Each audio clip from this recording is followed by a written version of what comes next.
Poor twins speak to a young billionaire on Christmas Eve. We've never had a real Christmas. Can you ask Santa Claus to come to our house?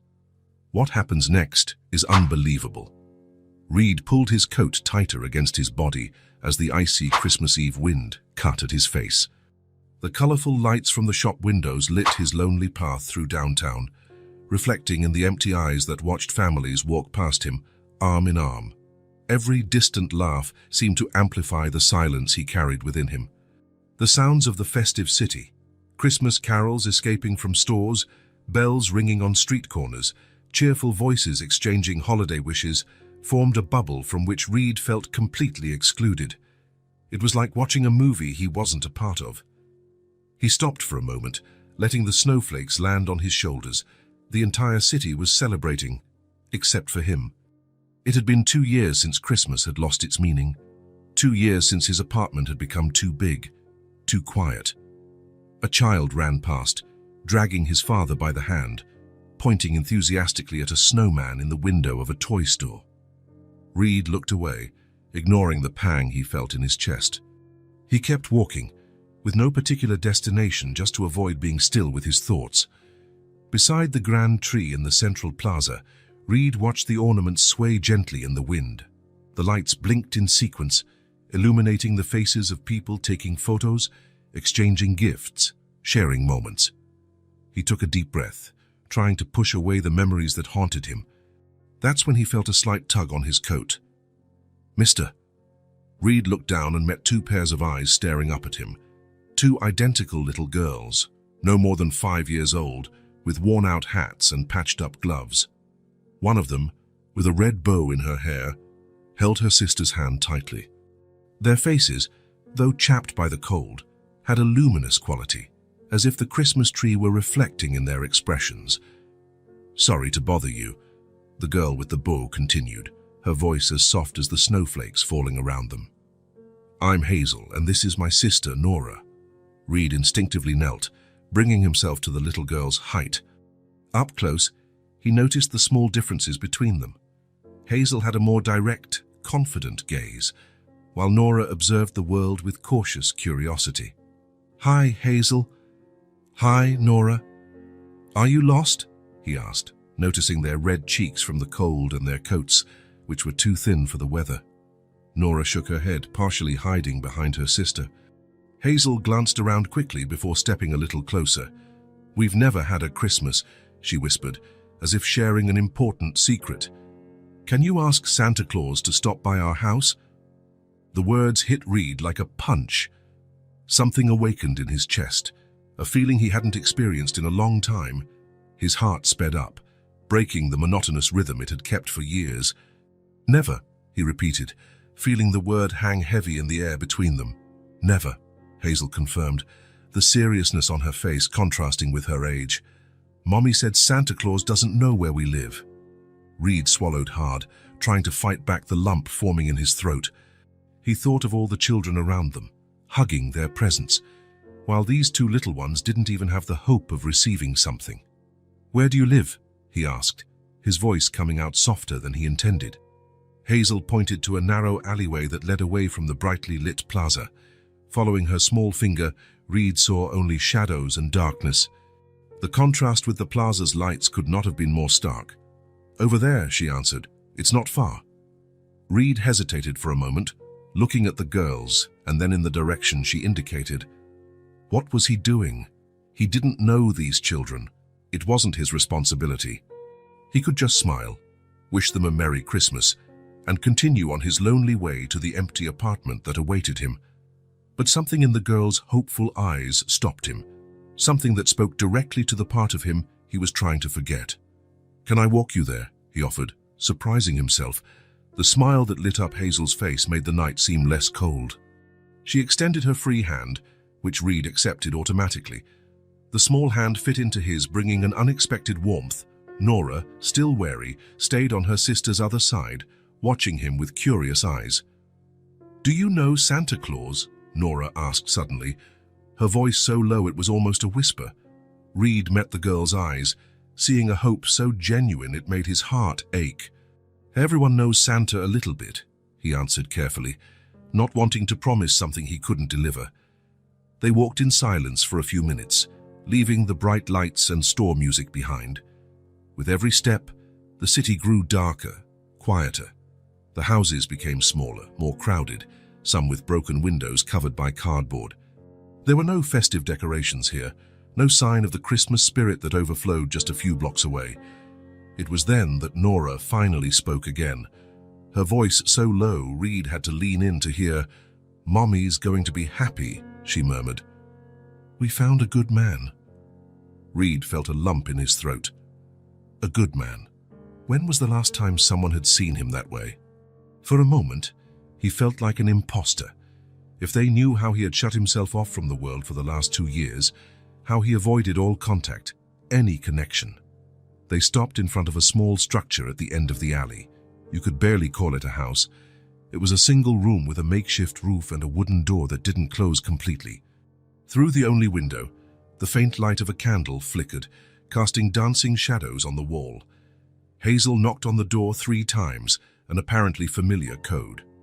Seconds later, the door opened, revealing a young woman with deep dark circles under her eyes and dark hair tied in a simple bun.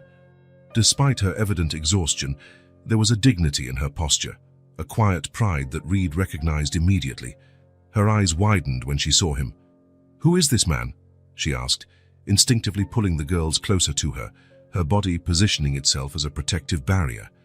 "He wanted to make sure we got home okay," Hazel explained, not letting go of Reed's hand. The woman looked at him with a mixture of suspicion and weariness. Reed noticed her thin fingers, marked with calluses from hard work, and the way her eyes assessed his every move. "I'm Reed," he introduced himself, extending his hand. "I found your daughters near the Christmas tree. They were alone and, well, I wanted to make sure they got home safely." "Mara," she replied after a moment's hesitation, shaking his hand briefly. Her grip was firm, despite her work-worn hands. Reed looked past her, into the house, a small table with 3 mismatched chairs, a stale loaf of bread cut in half, a candle nearly burnt out. There was no tree, no decorations, no trace of Christmas. Just the bare essentials for survival, nothing more. Shame hit him hard. In his apartment, a full feast awaited him, enough food to feed a whole family for days. Dishes he had bought out of habit, not for need or pleasure. An abundance he didn't even appreciate. He ran a hand nervously through his hair, feeling his heart race again. Hazel's words echoed in his mind. "We've never had a Christmas." He looked at the girls, at their hopeful little faces, and then at Mara, with her quiet pride and her evident daily struggle. "I know this sounds strange," he began, the words tumbling out before he could think. "But I have a whole dinner at my place, way too much food for just me." He paused, gathering his courage. "If you'd like, you could have dinner with me." The silence that followed seemed to last an eternity. Mara looked at him, then at her daughters, then back at him as if trying to decipher his intentions. The girls watched their mother with hopeful eyes, Hazel squeezing her sister's hand tightly. Reed waited, bracing himself for refusal. After all, who would accept such an invitation from a stranger? What was he thinking? "Please, Mommy," Hazel whispered. "He's a good man." The girl's trust, so pure and unwavering, touched something deep in Reed. How could she be so sure? What had she seen in him that he himself could no longer see? Mara looked deeply into Reed's eyes, as if she could see his soul. What she saw there seemed to convince her. Maybe it was the sincerity in his gaze, or maybe just the desperation of a mother who didn't want to see disappointment on her daughters' faces on yet another Christmas Eve. All right," she said finally, her voice barely audible. "We'll just get our coats." Reed breathed a sigh of relief, surprised by the wave of gratitude that washed over him. He didn't know what he was doing or why he cared so much, but for the first time in 2 years, Christmas didn't just feel like a day to endure. As the girls ran to get their coats, exchanging excited glances, Reed realized his heart didn't ache as much as before. The emptiness he carried was still there, but now there seemed to be room for something else. Maybe, just maybe, the silence within him was beginning to fade that night. The drive to the apartment was quiet. Reed drove his car down the main avenue as snowflakes danced under the light of the lampposts. Through the window, they could see decorated houses and Christmas trees shining through the windows of families celebrating the night. Mara sat in the passenger seat, her hands tense in her lap. In the back seat, Hazel and Nora gazed out the window with wide eyes, pointing at the colorful lights passing by. Their little faces lit up with each extravagant decoration. "Do you live far away?" Hazel asked, breaking the silence. Reed glanced at her in the rearview mirror, meeting the girl's curious eyes. "Not too far," he replied. "Just a few more minutes." The car entered a more elegant neighborhood, with modern buildings and imposing facades. Mara shifted in her seat, uncomfortable, aware that she was entering a world different from her own. When Reed finally stopped in front of a 6-story building, Nora let out a soft "wow." "We're here," he announced, trying to sound casual. Reed helped them out of the car, noticing how Mara held her daughters, hands tightly, as if afraid they might get lost in this strange place. The lobby was spacious, with marble floors and mirrored walls. A crystal chandelier hung from the high ceiling, creating small rainbows as the light touched the crystal droplets. The doorman raised his eyebrows upon seeing him with company. In 2 years, Reed had never brought visitors. He nodded with a forced smile as Reed guided the small family to the elevator. "Your building is beautiful," Mara commented, her voice almost a whisper, as her eyes scanned the luxurious surroundings. Reed just nodded, suddenly feeling self-conscious about the difference between their worlds. In the elevator, the girls were fascinated by the luminous buttons, but Mara held their hands, as if afraid they might touch something they shouldn't. "It's on the top floor," Reed explained as the doors closed. The elevator ascended silently. Reed watched the reflection of the 4 of them in the side mirror. He, tall and out of place in his own space, Mara, with her dignified posture despite her simple clothes, and the twins, identical in their colorful hats, looking at everything with childish fascination. For a moment, they almost looked like a family. When the doors opened, Reed led them to apartment 602, the only one on the floor. As he opened the door, he stepped aside, allowing them to enter first. The smell of roasted turkey and cinnamon escaped into the hallway. "Wow!" exclaimed Hazel, her voice echoing in the large space. "It's like a castle." Reed's apartment was spacious and minimalist. Large floor-to-ceiling windows showcased the illuminated city, now covered in snow. The living room, with dark sofas and a lit electric fireplace, led to the dining room, where the table was already set, an empty ritual he maintained out of habit, even though he was always alone. Nora let go of her mother's hand and took a few steps, looking around with curiosity. Her eyes scanned the light-colored walls, the abstract paintings, the elegant furniture. Suddenly, she stopped and frowned, as if she had noticed something was missing. "Why don't you have a Christmas tree?" she asked, her small voice tiny in the large space. Reed felt his stomach sink. Of all the questions, that was the one he least wanted to answer. Among the fine dishes and the well-set table, the absence of a Christmas tree seemed more evident, like a hole in the middle of the celebration. "Because," he began, searching for simple words to explain something complicated. "I don't have good memories of Christmas." The comment hung in the air like a musical note that no one knew how to continue. Mara looked at her daughters, as if silently asking them not to insist. Luckily, Hazel's attention had already turned to the table. "Look at all the food," she exclaimed, pointing to the feast, her eyes shining at the sight of the colorful dishes. "Let's eat," Reed suggested, grateful for the change of subject. "It must be getting cold." Mara helped her daughters take off their coats, revealing simple but clean dresses. Reed pulled out their chairs for them, an automatic gesture he hadn't performed in a long time. He felt a strange familiarity in the movement, like a muscle remembering an old melody. The table was set with fine china and silver cutlery. In the center, a golden-brown turkey was surrounded by colorful dishes, rosemary roasted potatoes, grilled vegetables, sauces in small porcelain bowls, and various types of bread. Candles created a soft light that softened the corners of the room and reflected in the crystal glasses. Dinner began in silence. Reed served each dish carefully, watching the girls' expressions as they tried each new flavor. Mara ate slowly, her eyes attentive to her daughters, as if afraid they might do something wrong. "This is so good," Nora said after trying the turkey, her eyes shining. "I've never eaten anything so delicious in my life." Reed felt a strange warmth in his chest, a warmth he hadn't experienced in a long time. It wasn't pity, as he had feared he might feel, but something more genuine, perhaps satisfaction from providing a moment of joy. Gradually, the atmosphere began to change. Hazel told a story about a kitten she had found on the street and hidden for 3 days, until the animal started meowing at night and woke Mara up. Nora talked about her preschool teacher and the stories she told using different voices for each character. Reed found himself asking questions, wanting to know more about these lives so different from his own. Mara, initially reserved, began to relax. The wine Reed had served helped soften her rigid posture. She told them how the girls were born on a stormy night when the hospital's power went out. Hazel was born first, she explained, a smile softening her tired face. But Nora made more noise. "It's still like that today. One plans, the other executes."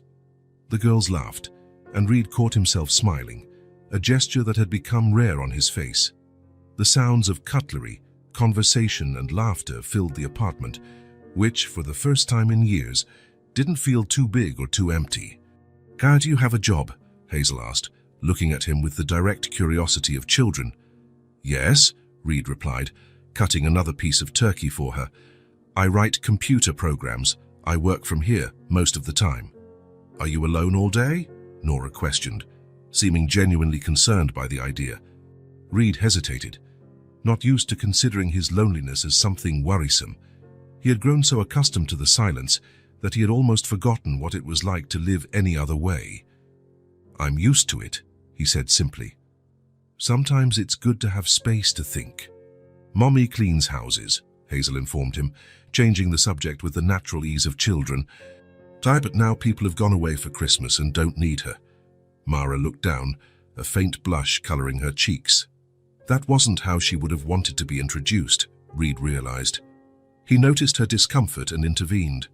"That's an important job.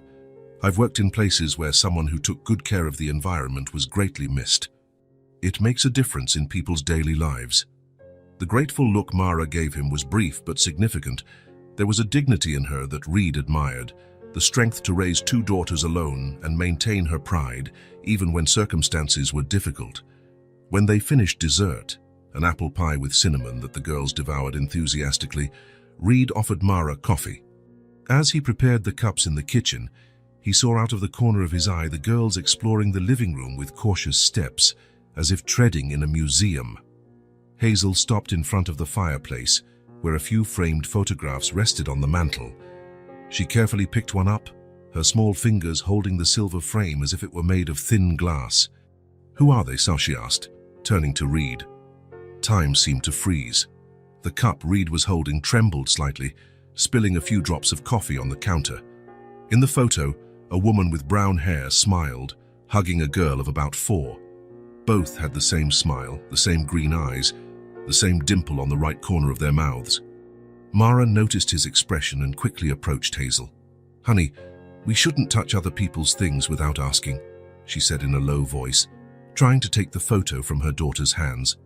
"It's okay," Reed replied, composing himself. He wiped his hands on a dish towel and walked into the living room. He looked at the photograph in the little girl's hands, feeling the familiar weight of pain, but strangely less crushing than usual. "My wife and my daughter," he said finally, his voice thick with emotion. "They're no longer with me." The silence that followed was profound. Hazel looked at the photo, then at Reed, her 5-year-old eyes trying to process the meaning of those words. Nora approached her sister, also looking at the image. "Did they go to heaven?" Nora asked, with the direct innocence of children. Reed nodded, unable to elaborate. He felt a lump in his throat and looked away towards the window, where the snowflakes continued to fall in their quiet rhythm. Some stories were too hard to share, especially on Christmas Eve. Mara came closer and, in a gesture that surprised him, lightly touched his arm. A brief contact, but full of understanding. She said nothing, just stood there, present. In that simple touch, Reed felt that she understood something about loss, about moving on even when it seems impossible. Hazel carefully returned the photograph to the mantel, placing it in the exact position it was before. For a moment, she touched the smiling faces through the glass. They were pretty, she said simply, with the honesty only children possess. Reed felt a tear roll down his face, the first he had allowed in months. He didn't wipe it away. "Yeah," he replied. "They were." The rest of the evening proceeded in a different, softer atmosphere. When the living room clock struck 10, Mara looked at her daughters, who were already showing signs of tiredness. Nora was yawning and Hazel was rubbing her eyes. "We should go," she said gently. "We've stayed too long." Reed wanted to protest, to say they could stay as long as they wanted, that their presence had brought life to his dead apartment, but he understood that she needed to maintain her sense of independence. He offered to call a cab. While they waited, Mara helped her daughters put on their coats. Reed watched the affectionate gestures, the way she adjusted their hats, checked their buttons, small rituals of care that were once part of his life too, gestures that carried love in every movement. At the door, they all stood in silence for a moment, as if no one wanted the evening to end. Reed felt strangely torn between the relief of returning to his familiar solitude and the fear of the void that would soon reoccupy every corner of the apartment. Mara held his hand, a light but meaningful touch. Her eyes met his, and Reed saw in them not just gratitude, but understanding. "This was the best Christmas we've had in a long time," she said, her voice low and sincere. Before he could respond, he felt small arms wrap around his legs. Hazel and Nora were hugging him, looking up with wide smiles. "This was the best Christmas we've ever had," they said together, their voices synchronized as only twins can manage. Reed felt an emotion so great he didn't know whether to cry or smile. He ended up doing both. Silent tears streamed down his face as a clumsy, almost forgotten smile formed on his lips. He walked them to the elevator, waving as the doors closed. Nora pressed her nose against the glass, waving until the very last possible second. Back in the apartment, Reed stood at the entrance, feeling the silence that was returning to every corner. But it was no longer the same oppressive silence as before. It seemed lighter, as if the children's voices and laughter still echoed. The dirty dishes on the table, the crumpled napkins, a small drawing Nora had made on a napkin, traces of the life that had briefly filled the space. Reed walked to the fireplace and picked up the photograph Hazel had held. He looked at the smiling faces staring back at him through the glass. The pain was still there, but for the first time, it wasn't the only thing he felt. He held the picture frame to his chest and closed his eyes. For the first time since he lost his family, Christmas wasn't just a day to endure. It wasn't a night of bitter memories and loneliness. For the first time in a long time, he felt that there could be a different tomorrow, that life could still hold moments of human warmth. For the first time in many years, Reed felt at peace. Reed woke up before sunrise. Sitting on the edge of the bed, he looked at the still dark sky beyond the window and thought of the three people who had transformed his Christmas night. The echo of the twins' laughter still seemed to float through the apartment, filling the empty corners with recent memories. The small fingerprints on the glass coffee table, the napkin folded into the shape of a boat that Hazel had made, the simple drawing Nora had scribbled, small traces that proved it hadn't been a dream. For a moment, he could almost hear the small footsteps running down the hall, the curious questions, the sound of life he missed so much. The contrast between before and after that night was so great, it felt as if he had woken up in a different apartment, even though physically nothing had changed. He made a quick decision. He dressed hurriedly, grabbed his car keys, and left, driving through the empty streets of the still sleeping city. The sky was beginning to lighten slightly when he stopped in front of a toy store that opened early, even on the day after Christmas. It was one of those old-fashioned shops, with a bell on the door that tinkled when he entered, and shelves crammed to the ceiling with every kind of toy. The grey-haired lady behind the counter looked up when he entered, surprised to have a customer so early. "Good morning," she greeted, adjusting her glasses. "Can I help you?" Reed hesitated, feeling strangely nervous, as if he were about to do something very important.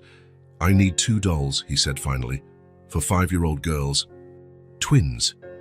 The woman smiled in a way that suggested she understood more than he had said and led him to a colorful section at the back of the store. There were dolls of all kinds, some modern and stylish with trendy clothes, others more traditional with lace dresses. "Any preference?" she asked. "We have ones that talk, ones that walk, ones that cry." Reed thought of the twins, of their worn hats and patched gloves, of the way they had looked with wonder at everything in his apartment, of the simplicity of the home where they lived. He wanted to give them something special, something they could keep and love for a long time. Not a toy that would soon break or lose its appeal. "Something durable," he replied, "and beautiful. Something they can take everywhere. That doesn't need batteries or parts that get lost easily." The woman nodded, understanding something beyond his words. She walked down a different aisle and selected 2 cloth dolls with colorful dresses, one in shades of blue, the other in shades of red, and embroidered faces with gentle smiles. They had yarn hair that wouldn't come out and small hand-stitched details. "These are made to last," she explained, handing the dolls to him to examine. "They're made by local artisans. And they're made to be loved, taken to bed, to school, everywhere. The more they're hugged, the prettier they get." Reed took the dolls, feeling the soft texture of the fabric. He imagined Hazel and Nora hugging them at night, taking them to school, sharing secrets with them. Something in his chest tightened. "I'll take them," he said, his voice firmer. "Could you wrap them separately, with colorful ribbons? Really pretty." "Of course," the woman smiled. "A late Christmas present." Reed just nodded, unable to explain that they weren't exactly presents from him. As the saleswoman wrapped the dolls in shiny paper and elaborate ribbons, he asked for 2 tags. On each one, he wrote in careful script, "For Hazel and for Nora." He hesitated, almost writing "from Reed," but something stopped him. He left the space blank. It was better for them to think they were from Santa Claus, as they had wished. Let them have that magic, at least once. The sky still held shades of pink and orange when he parked a few houses away from the small residence where Mara and her daughters lived. The street was deserted, with only a skinny cat lazily crossing to the other side. He got out of the car carrying the 2 colorful packages, feeling like a clandestine version of Santa Claus. He approached the door silently. For a moment, he imagined what it would be like to knock, to see the girls' faces when they opened the presents, to witness the surprise and joy in real time. But something stopped him. He didn't want them to know it was him. He wanted to give them the magic they had asked for, the belief that Santa Claus had really found them. He placed the packages carefully on the doorstep, making sure they were clearly visible and protected from the dampness. He took a few steps back, looking one last time at the silent house, imagining the moment they would wake up and find the gifts. Then, he turned and walked quickly back to the car, with a smile he couldn't contain. He drove home with a strange feeling in his chest, a mix of satisfaction and emptiness, as if he had just closed a chapter and didn't know what would come next. After all, what else could he do? The Christmas dinner had been a one-night thing, a moment outside of reality. Now everyone would return to their normal lives, he to his silent apartment and solitary work, they to their daily struggle. The day passed slowly. Reed tried to work on some code, but he couldn't concentrate. His mind kept returning to the small house, to the girls, to Mara with her tired but dignified eyes. He kept imagining the twins finding the presents, tearing open the wrapping with eager fingers, hugging the dolls. Had Mara figured out who left them? Was she thinking of him as he was thinking of her? By late afternoon, he couldn't take it anymore. The idea of spending another day alone, another night in silence, became unbearable. He decided to go to a nearby market.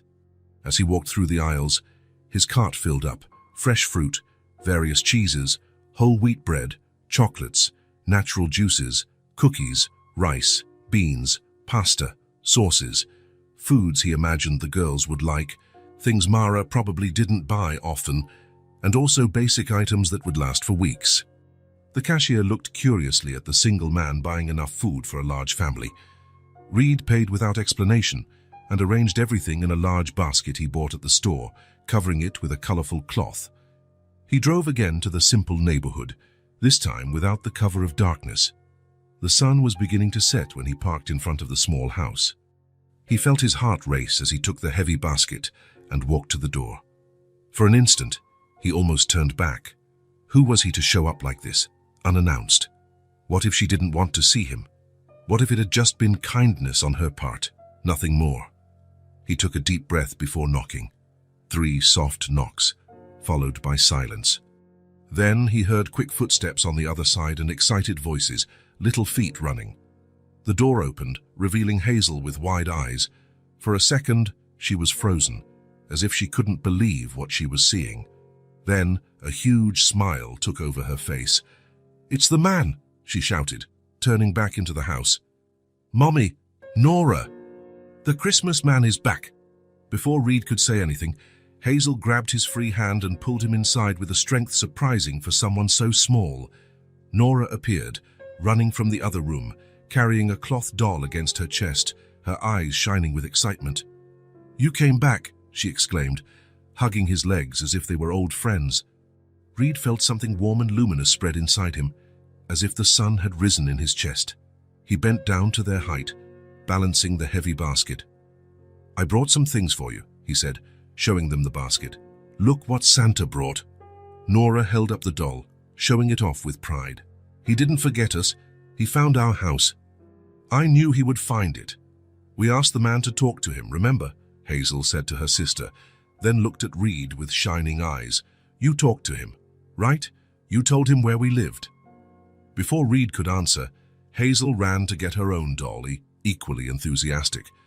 He exchanged a look with Mara, who appeared at the kitchen doorway, wiping her hands on a dish towel. She smiled, a small, tired but genuine smile that lit up her face in a way Reed hadn't seen the night before. "Santa was very generous this year," she said, with a look that made it clear she knew exactly who the real Santa was. Reed placed the basket on the small table while the girls danced around him, showing off their dolls and chattering about how they had found the packages on the doorstep that morning. "We woke up and Mommy told us to see if it had stopped raining," Hazel explained, gesturing widely. "When I opened the door, there they were. 2 packages with our names on them." "And we didn't see anyone," Nora added, looking at her doll with adoration. "It was real magic." "It really was," Reed agreed, helping to unload the basket he had brought. "And what did you name them?" "Mine is Luna," Hazel said, holding up the doll with the blue dress. "Nice, because she'll be with me every night looking at the moon." "And mine is Star," Nora informed him, hugging the one with the red dress. "Because she shines." Mara approached the table, her eyes widening slightly at the amount of food Reed was taking out of the basket. "You didn't have to bring all this," she said quietly, but there was gratitude in her voice. "I wanted to," Reed replied simply. "I thought you might like it." The girls continued to play with their dolls, creating elaborate stories as they ran around the small room. Mara invited Reed to sit at the table and offered him a cup of tea. He accepted, feeling strangely at ease in the simple space. He watched as she heated water in a small kettle on an old stove. The kitchen was tiny, with worn cabinets and a noisy refrigerator, but it was impeccably clean and organized. There was a vase with wildflowers on the windowsill, an attempt to bring beauty to the austere environment. When Mara sat across from him, placing 2 cups of tea on the table, Reed noticed the dark circles under her eyes, her rough hands from hard work, her hair tied in a simple bun. Still, there was a strength in her, a dignity that impressed him more than any conventional beauty. "Thank you for the dolls," she said, her voice low so the girls wouldn't hear. "They don't usually get presents. I can't afford to buy much." Reed nodded, suddenly feeling ashamed of his own abundance, of how much he had and how little he shared. "It was good to see them happy," he replied, looking at the girls who were now making their dolls dance in the middle of the room. A comfortable silence settled between them, broken only by the laughter and animated conversations of the children. There was something in that moment, in that simple house with the dim light of the late afternoon, that felt more real, more alive than anything Reed had experienced in years. "They look like you," he commented, watching the twins. Mara smiled, watching her daughters with a look full of love. Everyone says that. They have my eyes, my hair, but the smile is just like their father's. There was a pause, and then she added, almost in a whisper, he died when they were 2.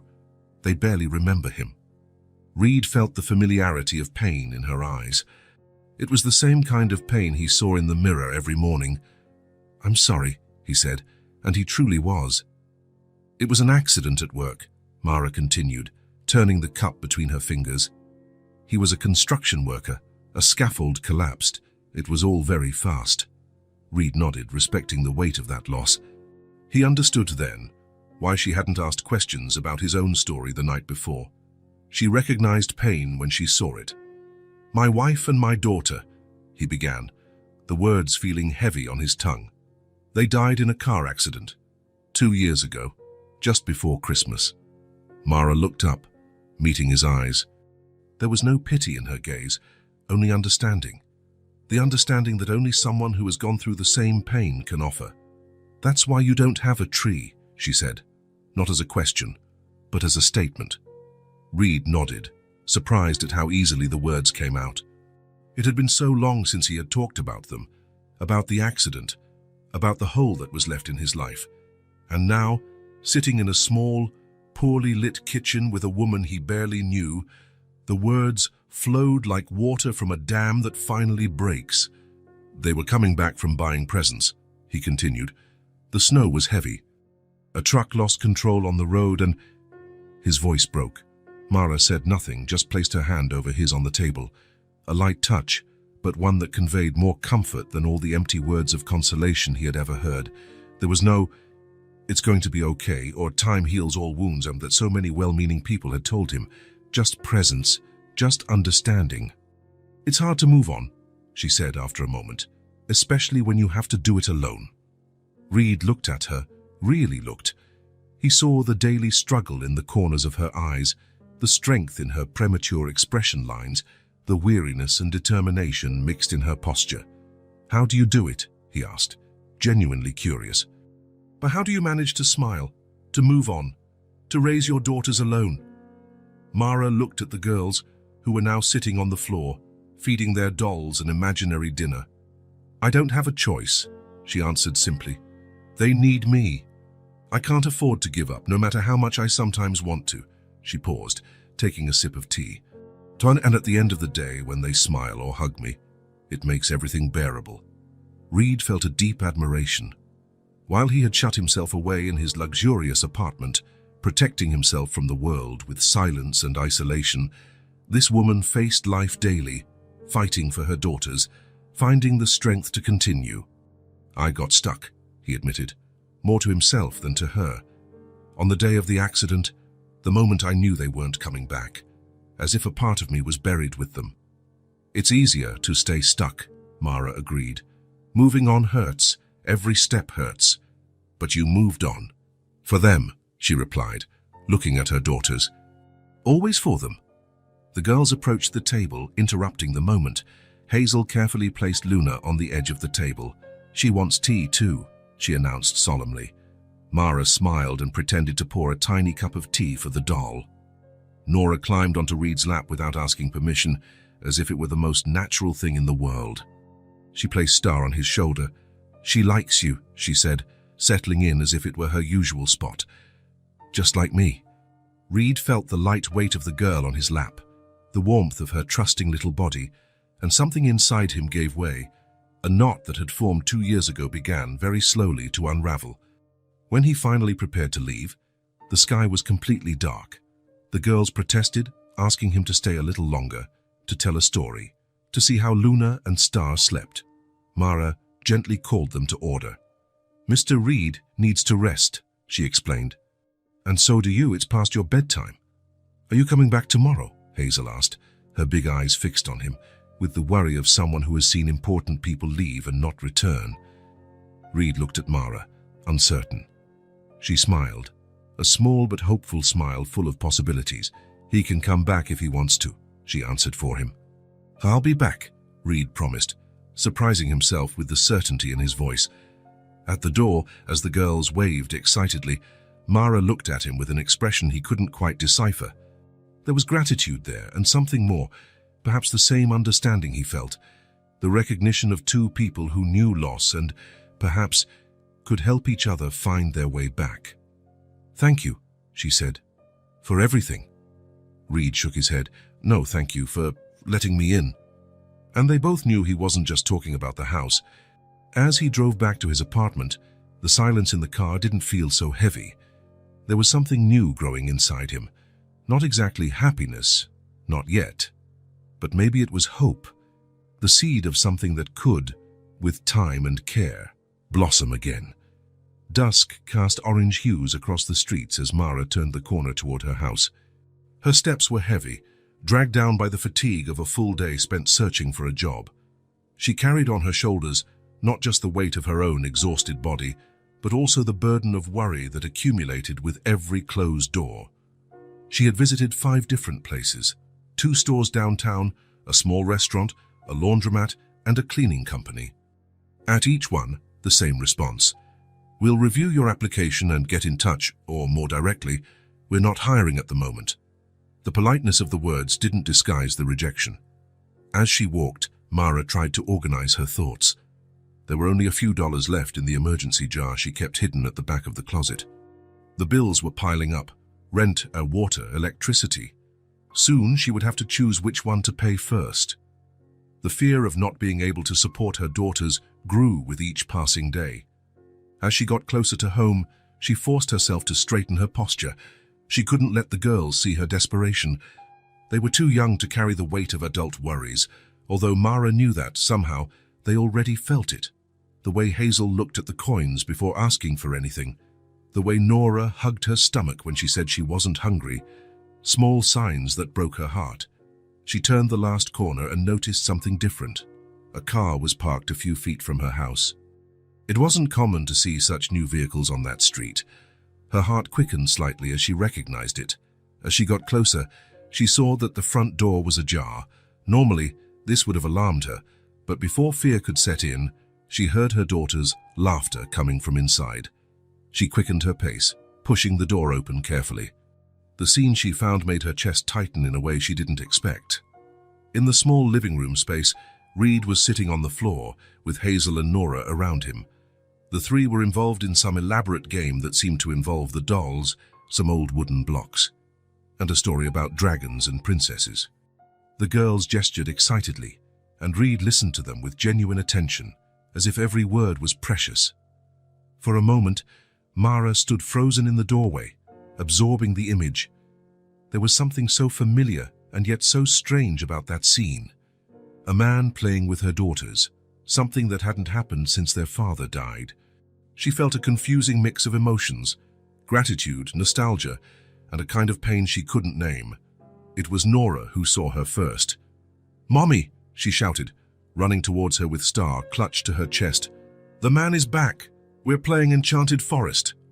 Reed stood up quickly, suddenly looking embarrassed, as if he had been caught doing something wrong.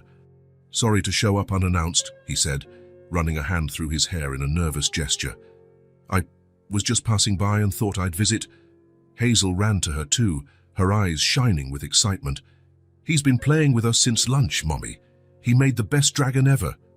Mara tried to smile, but the exhaustion weighed on her facial muscles. She placed her worn purse on the small table. "Hi," she managed to say, trying not to sound as exhausted as she felt. "I hope they weren't too much trouble." "Not at all," Reed replied, watching her attentively. There was something in his gaze, a quiet perception that made her feel exposed, as if he could see beyond the facade she was trying to maintain. "They're wonderful." The girls, sensing a change in the mood, went back to their makeshift house, resuming their game, now including the news they would have to tell their dolls about their mother's arrival. "Are you okay?" Reed asked in a low voice, moving closer.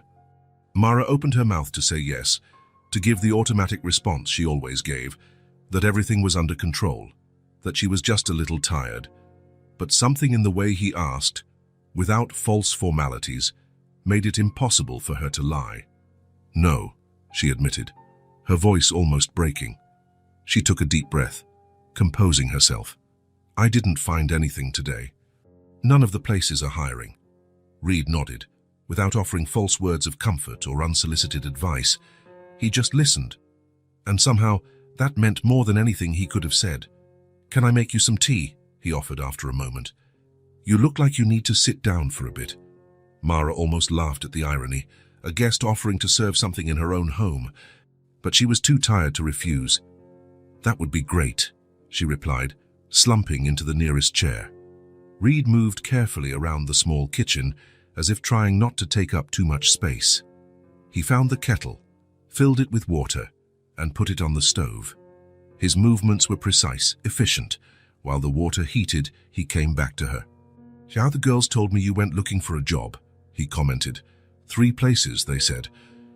"It was 5, actually," Mara corrected, rubbing her eyes.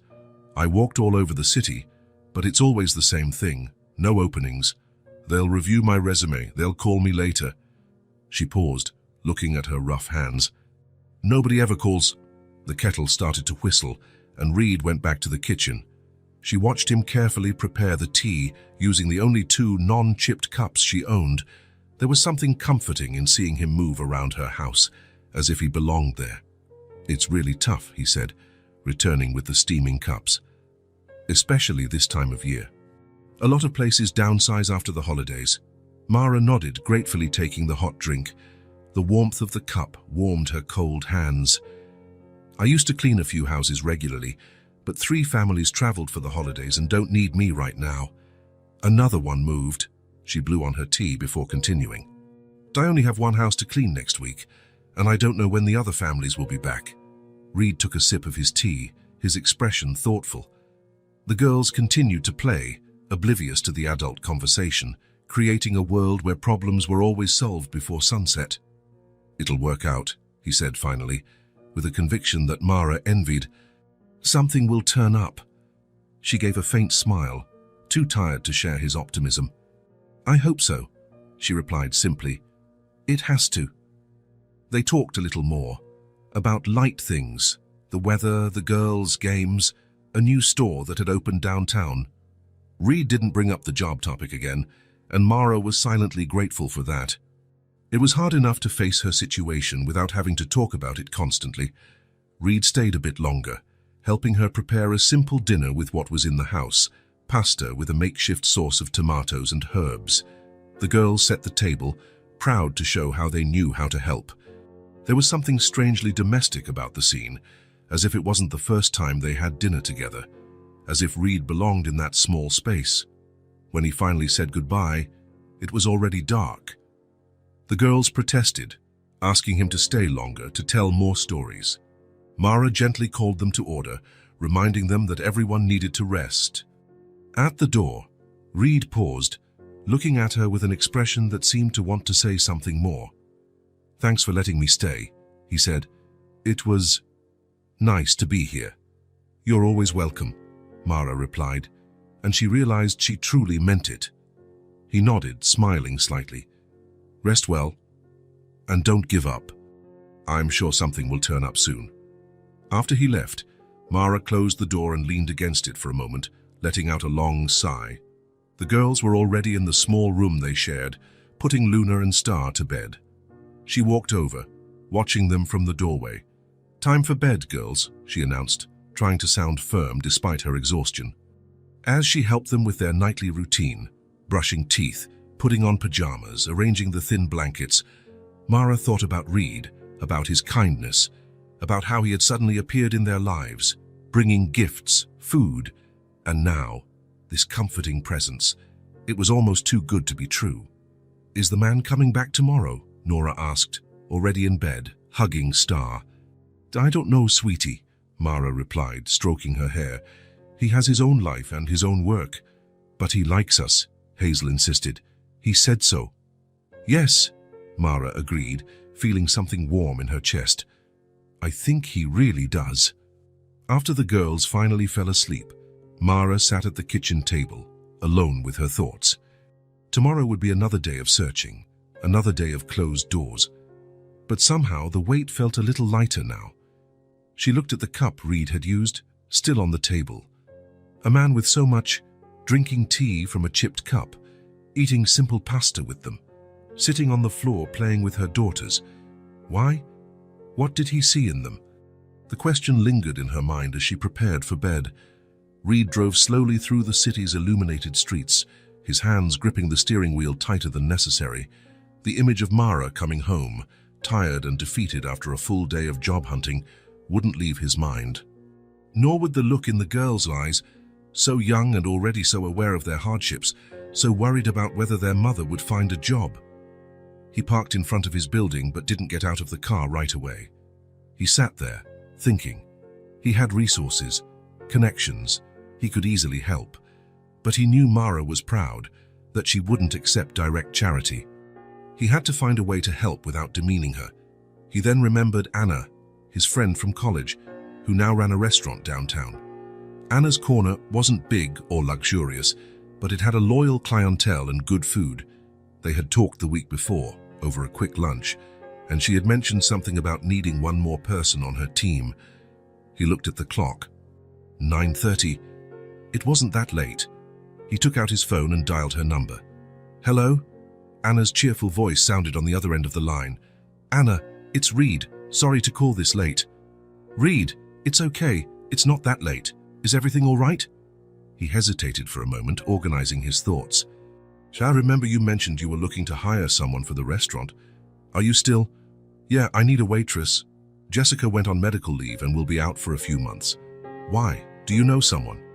Reed shifted in his seat, feeling a wave of relief. "I do, yes. An acquaintance of mine really needs a job.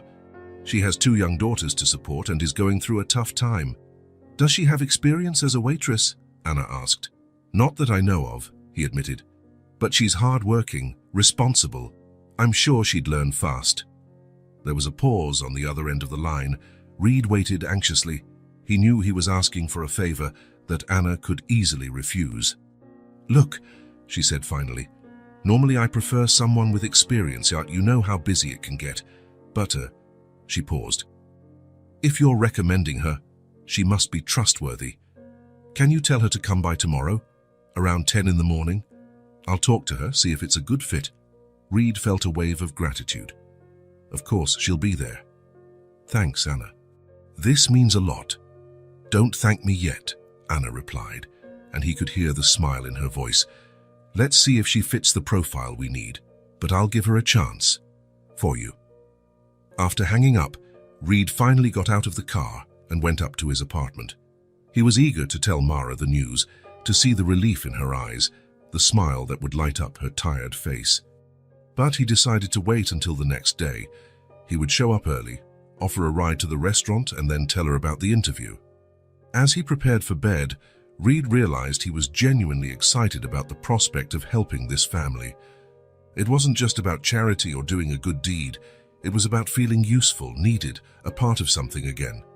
The girls, with their simple and honest joy, Mara with her quiet strength, they were slowly filling a void he had carried for years. Tomorrow would be a new day, with new possibilities. For the first time in a long time, Reed fell asleep thinking not of the past he had lost, but of the future he could help build. The next morning, Reed woke up early. The conversation with Anna the night before had given him a sense of purpose he hadn't felt in a long time. The prospect of helping Mara and the girls with something so concrete made him restless, eager to share the news. He stopped at a bakery on the way and bought fresh bread, an excuse to show up so early, though he knew that, somehow, his presence no longer needed justification. When he parked in front of the small house, the sun was still struggling to appear between the winter clouds. He took a deep breath before knocking on the door, mentally organizing what he would say. He wanted it to sound like a genuine opportunity, not charity. He knew Mara had her pride. It was one of the qualities he admired most in her. He knocked softly, remembering that the girls might still be sleeping. He heard adult footsteps from the other side, not the excited rush of the twins. When the door opened, Mara appeared, already dressed, but with deep dark circles under her eyes. She didn't seem to have slept well. "Reed," she said, surprise evident in her voice. "I didn't expect you so early." "I hope I'm not bothering you," he replied, holding up the bag of bread. "I brought breakfast.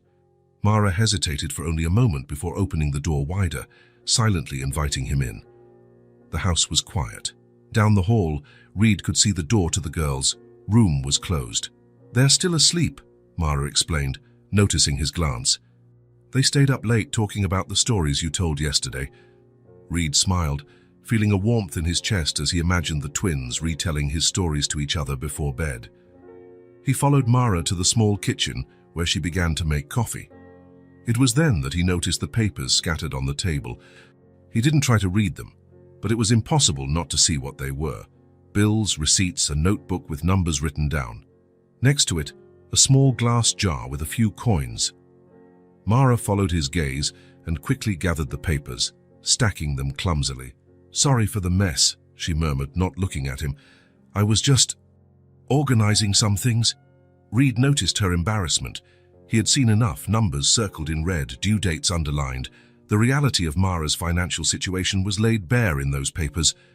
"Mara," he called softly, sitting at the table. "I have some news that might help." She paused mid-motion as she was about to put a coffee cup on the table. Her eyes met his, a mixture of hope and skepticism. "What news?" Reed took a deep breath. This was it. "I spoke with a friend of mine. She has a restaurant, and there's an opening for a waitress. If you want, you can go there tomorrow morning." Time seemed to freeze. Mara stood completely still, only her eyes moving, as if trying to process what she had just heard. The cup in her hand trembled slightly. "A job?" she whispered finally, her voice so low Reed almost didn't hear it. "A real job?" "Yes," he confirmed, feeling strangely nervous. "At Anna's Corner, downtown. Anna is my friend from college. She needs someone reliable, and I told her about you." Mara placed the cup on the table carefully and sat down. Her hands were shaking now, not from fear but from a contained emotion. She lowered her face and, to Reed's surprise, began to cry. These weren't silent tears, but deep sobs that seemed to come from a very deep place within her. She covered her face with her hands, as if ashamed of her vulnerability. Reed was momentarily unsure of what to do. He hadn't expected this reaction. Perhaps gratitude, perhaps joy, but not this raw emotion that seemed to unearth months, maybe years of accumulated worry. "Mara," he began, uncertainly. "Thank you," she said between sobs, still hiding her face, "for helping us. I don't know how to thank you." There was so much vulnerability, so much honesty in her voice that Reed felt something stir within him.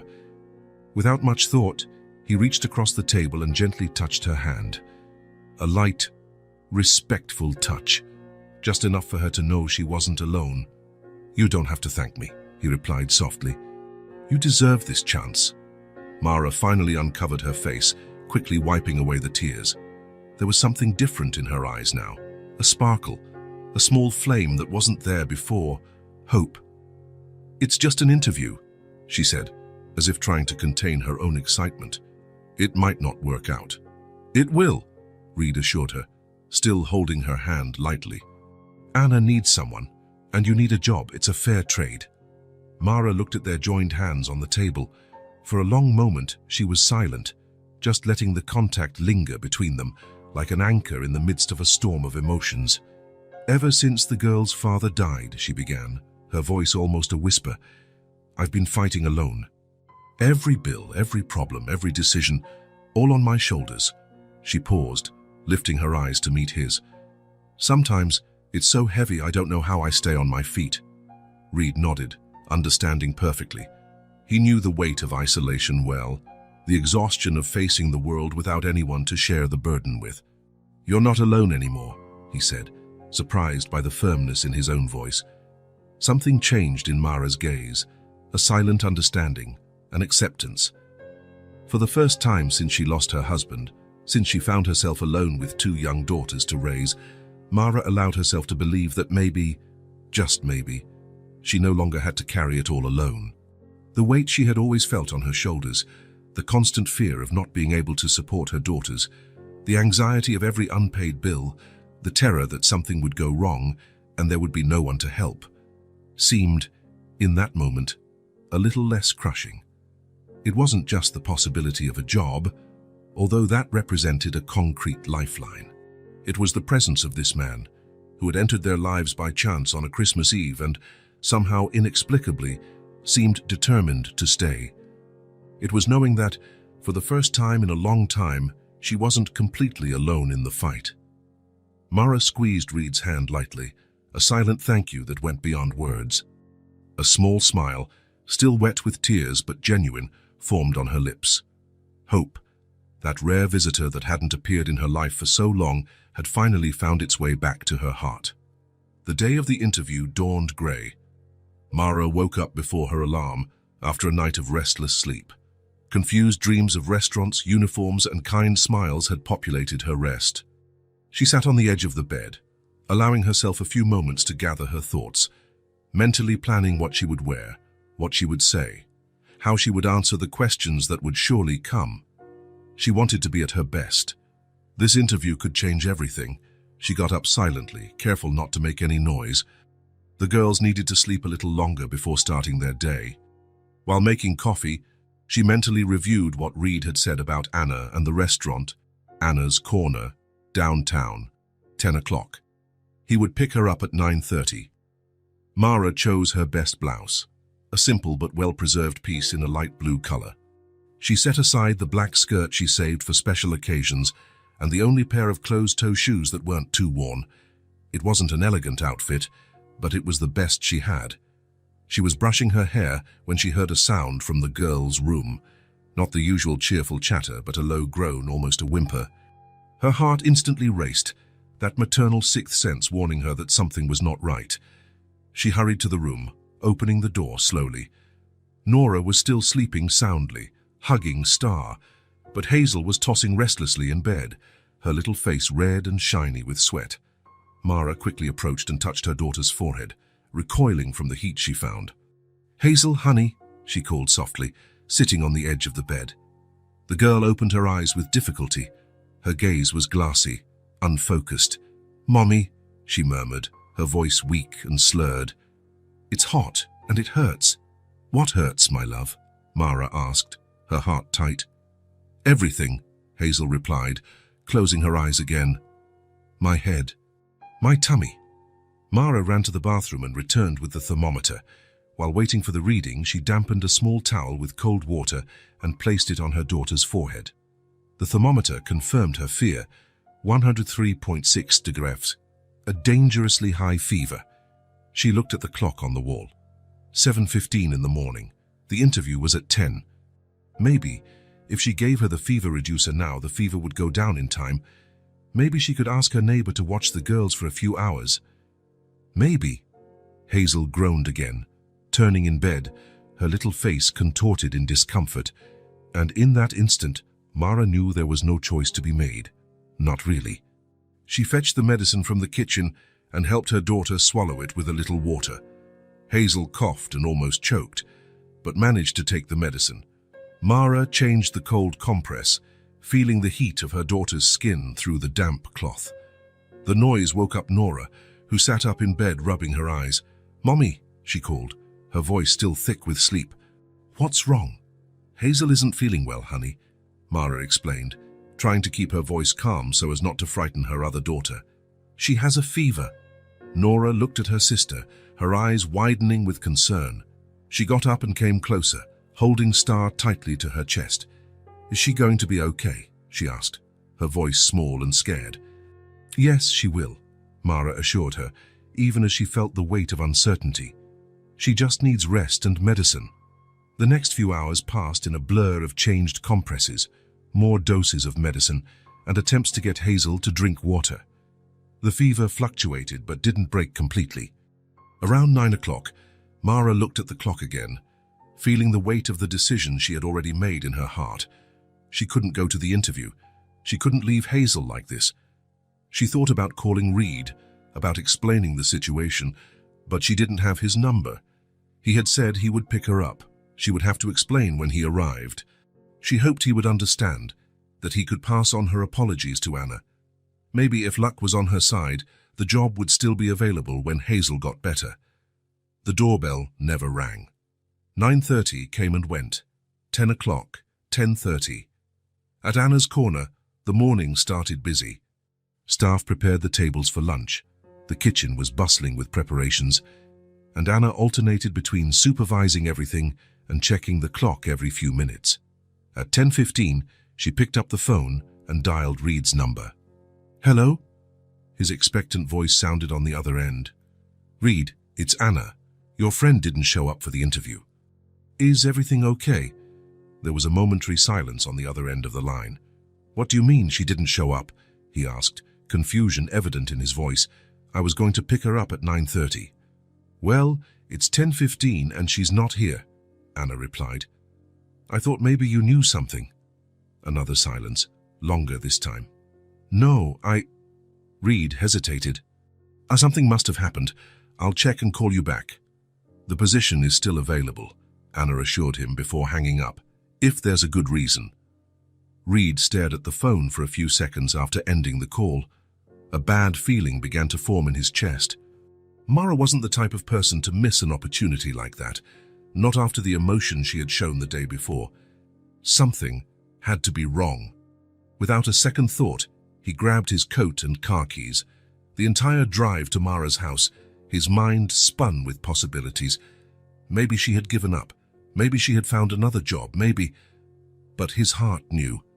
Something was wrong. He parked the car haphazardly and ran to the door. He knocked 3 times, urgently, nothing. He knocked again, harder. After what felt like an eternity, he heard dragging footsteps on the other side.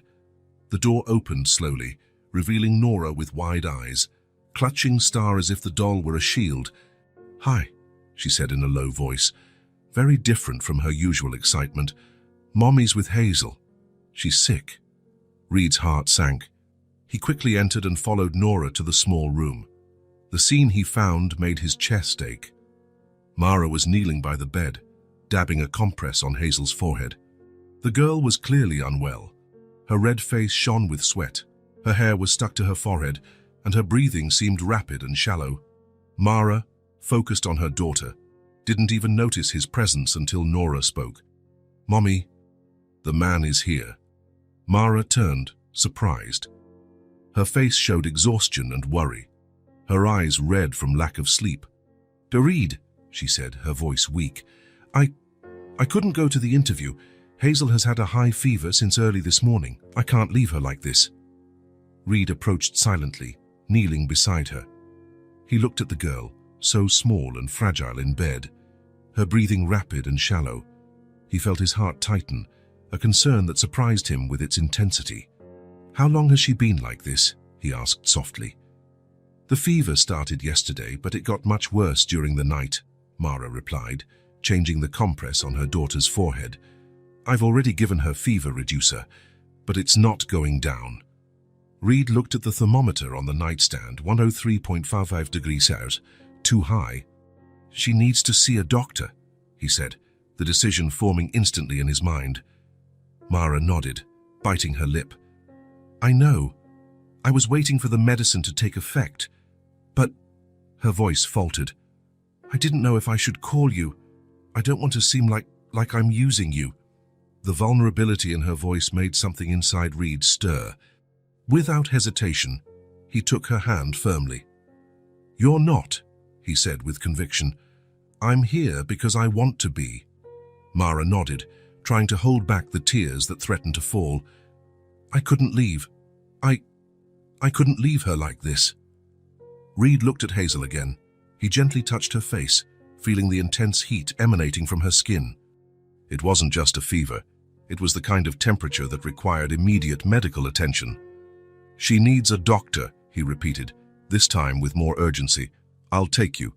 Mara hesitated, her gaze lowered. "But I can't afford a doctor's visit." "I'll pay," Reed interrupted, without a second of hesitation. There was no room for discussion in his voice. It wasn't an offer. It was a decision. Mara looked at him for a moment as if wanting to protest, but Hazel's condition spoke louder than her pride. Without another word, Reed helped Mara wrap the girl in a light blanket. Hazel barely reacted when she was moved, just whimpering softly. Her small body was too warm, too light in Reed's arms as he lifted her from the bed. Nora watched everything from the corner of the room, her big eyes fixed on the scene. When Reed turned to leave, she ran to him and held his free hand tightly, as if afraid of being left behind, as if she needed an anchor in the midst of the chaos. "Is she going to be okay?" she asked, her voice so low he almost didn't hear it. Reed bent down, carefully balancing Hazel on one arm to be at Nora's level. He looked into her eyes, seeing the fear, the confusion, the desperate need for reassurance. "Yes, she will," he said firmly. "I promise." He didn't know if he could really promise that. No one could. But at that moment, it was what Nora needed to hear. And he would do everything in his power to keep that promise. They went out together into the cold, quiet street. Reed walked carefully, carrying Hazel in his arms, feeling the heat of her fever through the blanket. Nora clung to his hand as if it were a life raft. Mara walked beside him, carrying Luna and Star. The girls had insisted the dolls needed to come too. Reed felt the weight of responsibility fall on his shoulders, not just the physical weight of the child in his arms, but the emotional weight of 3 lives that had somehow become intertwined with his. It was scary and, at the same time, strangely right. When they got into the taxi Reed had called, Mara settled beside him, Hazel between them. Nora sat in the front seat, still clutching the dolls. For a moment no one spoke. The driver, sensing the urgency of the situation, sped towards the hospital without asking questions. In the tense silence of the car, Mara slowly rested her head on Reed's shoulder, as if finally allowing herself to share the burden, to seek support. They exchanged no words. None were necessary. The contact spoke for itself. In that moment, amidst the fear and worry, something new blossomed between them. Not just gratitude or friendship, but the quiet certainty that they were already, in some way, a family.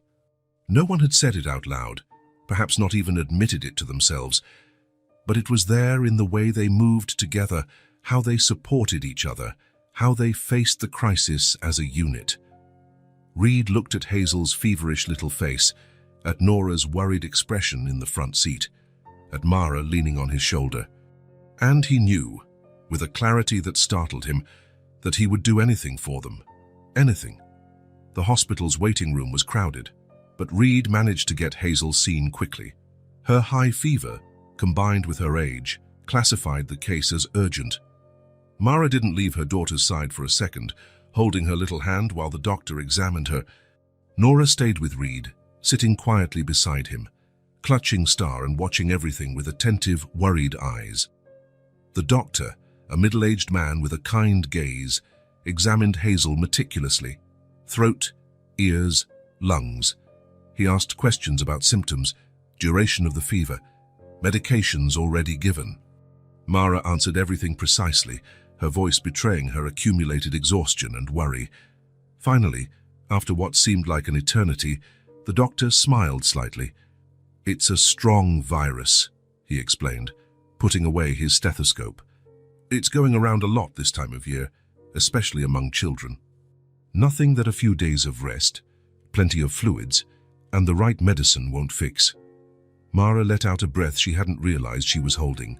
Her shoulders, tense throughout the consultation, visibly relaxed. "Is she really going to be okay?" she asked, her voice still uncertain. "Yes, she will," the doctor assured her. "I'll prescribe a more effective fever reducer and a syrup for the cough that has started to appear. The fever should break completely in 2 days, but she'll need to rest for a week." While the doctor wrote the prescription, Mara hugged Hazel tightly, kissing her still warm forehead. The girl, more alert after receiving intravenous medication to lower the fever, weakly returned the hug. "It's okay, Mommy," she murmured. "I don't hurt so much now." Reed, watching the scene from the doorway, felt something tighten in his chest. Nora, sensing the change in mood, let go of his hand and ran to her sister, climbing onto the gurney to hug her too. The 3 of them formed a small circle of love and relief that made him feel both a part of it and a privileged observer. On the way back, Hazel slept in Mara's arms, the fever finally subsiding. Nora sat on Reed's lap, also exhausted from the tense morning. They didn't talk much during the ride, but the silence was comfortable. of a kind that only exists between people who don't need to fill empty spaces with words. Reed helped settle the girls at home, ran to the pharmacy to get the medications, and made sure Mara had everything she needed. He promised to come back the next day to check on Hazel, and left with a tired but relieved smile. Driving home, he thought about the missed interview, about the opportunity that could have changed that family's life, about Mara's face when he told her about the opening, the hope in her eyes. He couldn't let it all end like this. The next morning, Reed woke up with the first ray of sunlight. He hadn't slept much, his mind occupied with plans and worries. He sat on the edge of the bed, looking at the phone on his nightstand. It was early, but he knew Anna well enough to know she would already be awake, probably getting ready for another day at the restaurant. He took a deep breath and dialed the number. "Hello?" Anna's voice sounded after 3 rings, surprisingly awake. "Hi, Anna. Sorry to bother you again," Reed began, feeling as nervous as a teenager asking for a favor. "Hi, Reed. Is everything okay?" she replied, and he could hear the sound of dishes being handled in the background. "I wanted to ask—" He hesitated, choosing his words. "For a second chance for my friend. She couldn't make it yesterday because her daughter was sick. It was serious. She wouldn't have missed it without a reason." There was a silence on the other end of the line. Reed waited, his heart racing. "What kind of sick?" Anna finally asked. "A very high fever. We had to take her to the hospital," he explained. "She's a 5-year-old girl. Mara is a single mother. She had no one to leave her daughter with in that condition." Another silence, longer this time. Reed could almost visualize Anna considering the situation, weighing the pros and cons. He knew that thoughtful expression she always had when making decisions. "If it's as you say," she began, her voice sounding softer. "Ask her to come this afternoon. I still need someone."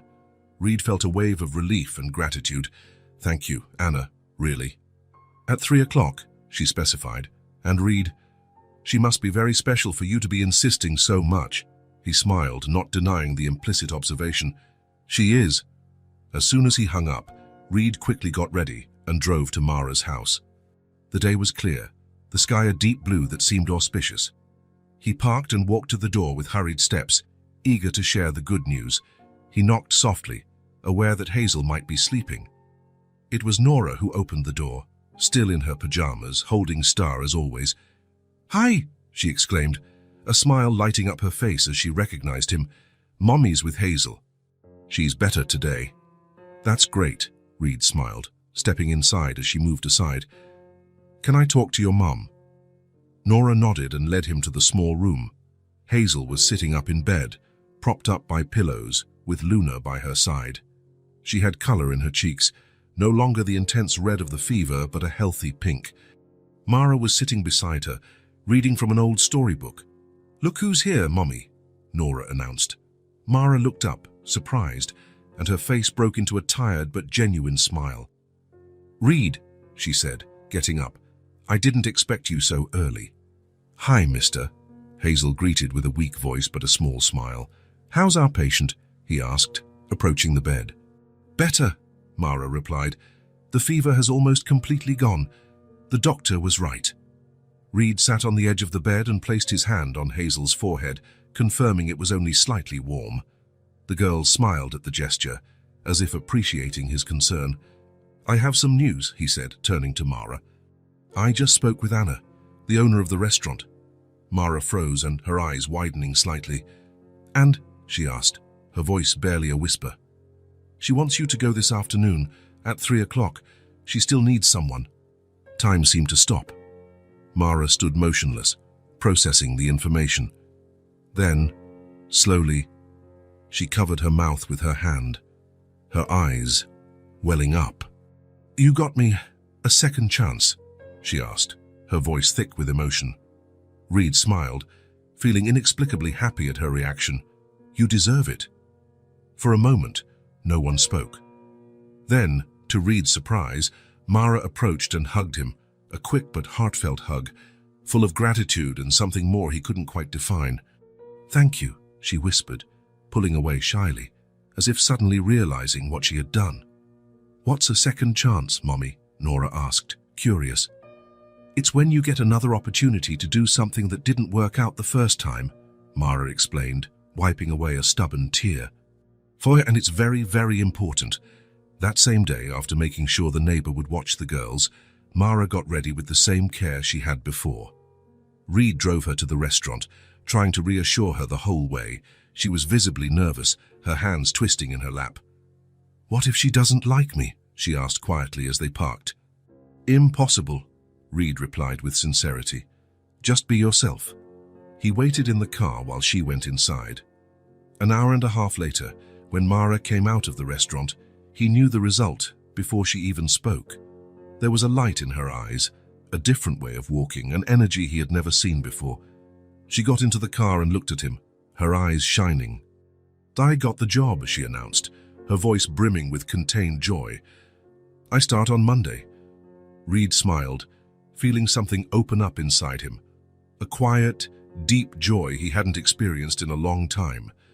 The kind of happiness that comes from seeing someone you care about achieve something important. "I knew it," he said simply. The following weeks brought rapid changes. With a steady salary from the restaurant and generous tips from customers who loved Mara's gentle smile, the family's financial situation improved considerably. The overdue bills were paid, the refrigerator was always stocked, and small comforts were added to the house. New curtains on the windows, a colorful rug in the living room, new toys for the girls. More important than the material improvements, there was a new lightness in Mara. The constant weight of financial worry had been lifted, allowing her to smile more, play more with her daughters, sleep better at night. She was visibly flourishing, like a plant finally receiving light after a long winter. Reed had become a constant presence in their lives. He would stop by regularly to check on them, bring small gifts for the girls, and help with repairs around the house. Gradually, without anyone noticing exactly when, his visits became part of the routine, something expected and celebrated, especially by the twins. On a particularly cold evening, about a month after Mara started at the restaurant, she invited him for dinner. It wasn't the first time, but there was something different about this invitation, a gentle formality as if it were a special occasion. When Reed arrived, the girls greeted him at the door with shouts of joy. "You're here!" they exclaimed in unison, each grabbing one of his hands and pulling him inside. The house was different. The table was set carefully. Candles were lit, probably at the girls' request, and a delicious aroma wafted from the kitchen.